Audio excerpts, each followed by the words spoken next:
Mapapanood nyo sa video na ito ang Tagalog recap natin ng John Wick movie series mula John Wick Chapter 1 2014, John Wick Chapter 2 2017 at ang John Wick Chapter 3 Parabellum 2019. Huwag na natin patagalin pa at simulan na natin ang ating mga astig na palabas.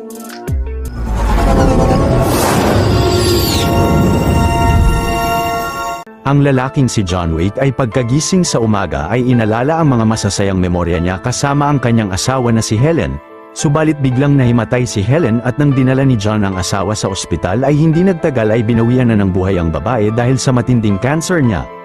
Napunta na sa kasalukuyang panahon ng istorya kung kailan malungkot na nilibing ng bida si Helen at ilang saglit ay napansin niyang pinuntahan siya roon ng kanyang kaibigan na si Marquez upang kamustahin siya.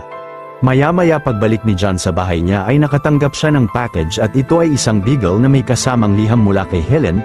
Sinabi dito ng babae na ngayong nahanap na niya ang kanyang kapayapaan ay dapat na hanapin ni John ang kasiyahan niya at simulan niya ito sa asong binigay niya sa kanya. Labis na napaluha si John na mabasa ito at napansin niya sa collar ng aso ang nakahulmang Daisy at naisip niyang iyon ang pangalan nito. Kinabukasan ng umaga ay ginising si John ni Daisy at nang mag-aalmusal na siya ng cereal ay binigyan niya rin ito ang aso. Naisipan naman niyang ibili ng dog food si Daisy at kasama ang aso ay sumakay sila sa kanyang vintage Ford Mustang. Ilang saglit nang nagpagas ang bida ay agad na humanga ang binatang Russian na si Joseph sa kotse niya at tinanong siya ng binata kung magkano ito. Sumagot si John na hindi niya binibenta ang sasakyan ngunit ininsulto siya ni Joseph sa Russian na lahat ng bagay ay may presyo. Pero naintindihan niya ang sinabi ng binata at binalik ang pang-iinsulto nito sa lengguwahe rin ng Russia. Sa inis ni Joseph ay makikipag-away na siya kay John pero pinigilan ito ng kaibigan nitong si Victor at umalis na siya sa lugar.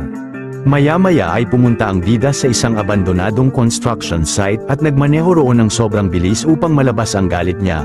Pagsapit ng gabi ng matutulog na si John ay tila may napansing kakaiba si Daisy sa sala at inakala niyang dudumi lang ito subalit pagbaba nila ay mabilis na hinampas siya sa ulo ng mga magnanakaw. Pagkatapos ay walang humpay na pinagbubugbog si John ng lahat ng mga ito at dahil sa malakas na kahul ni Daisy ay walang awang tinapos nila ang aso. Kalaunan ay binunyag ni Joseph ang mukha niya kay John at lumalabas na ang grupo pala nito ang nanloob sa bahay niya. Malakas na sinuntok siya ng binata at kinabukasan ay nagising siya na katabi si Daisy na wala ng buhay. Ilang saglit ay malungkot na nilibing ng bida ang aso sa likod ng bahay niya at maya-maya ay napansin niyang ninakaw ni na Joseph ang Ford Mustang niya. Samantala sina Joseph ay pumunta sa shop ni Aurelio upang magpagawa rito ng bagong plaka at mga dokumento para sa ninakaw nilang kotse. Pero agad na napansin ng lalaki kung kaninong sasakyan ng Mustang na yon at tumanggi siya kina Joseph. Inis na nasabi ng binata na hindi niya sila maaaring tanggihan dahil pagmamay-ari nila siya pero sumagot si Aurelio